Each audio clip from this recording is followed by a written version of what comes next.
Ćao Šećeru, evo nas danas direktno u kuhinji kod ove kuće što imamo prodati u Löwenstein Straße u 22. bezirku u Beću, nedaleko od Lobau. Stvarno lokacija je fantastična, znači ako hoćeš da se opustiš, da uživaš. Kuhinja ti u rustikalnom stilu, ostaje sve. Ostaje sve u kući, malte ne, kako sve vidiš ovdje. Kuća je stvarno kompletno novo urađena, sanirana je. Imaš tamo jednu primaću sobu, prije su bile tu dve sobe. Pa je otvoreno, znači napravljena je jedna velika soba sa 34 kvadrata, sa kaminom. Kako vidiš, ovo je namještaj isto jako kao antikvitetan. Ja to isto jako volim, to je jako, mislim, interesantno. Može da se malo kombinuje sa modernim i sa starim namještajom. Reću da ti pokažem kasnije.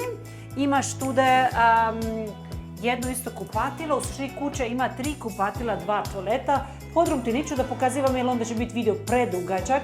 Kuća je iz 1945. godine, znači posle rata je isto preživjela. Veruj mi, znači nešto ima posebno u sebi.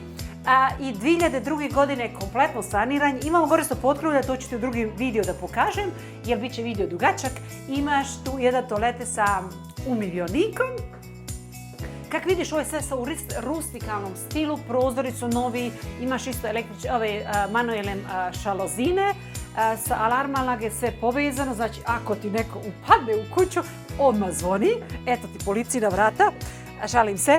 Ovdje izlaziš u bašću, znači bašća je 607 kvadrata, imaš te predivni pavilon gdje možeš da se povučeš, znači da odmaraš. Isto brunen, sa njim možeš ovu cijelu bašću, znači da zalijevaš, ne? Tamo imaš isto jednu vjakšta, znači da se možeš da ostaviš svoje stvari, da griluješ. Kako sam rekla, kompletno izolirana, prozori su urađeni, krov, voda, grejanje, ama sve. I imaš uz, cipele mi spade, imaš garažu isto uz kuću, otprilike 16 kvadrata, također ovdje prelaz do kuće, možeš tu da staviš 3 auta najmanje. Kao je svuda, klumpata ima, znači nema gdje nema. Kuća je stvarno jako, jako lijepa. Jednostavno neobičan stil, ali je to.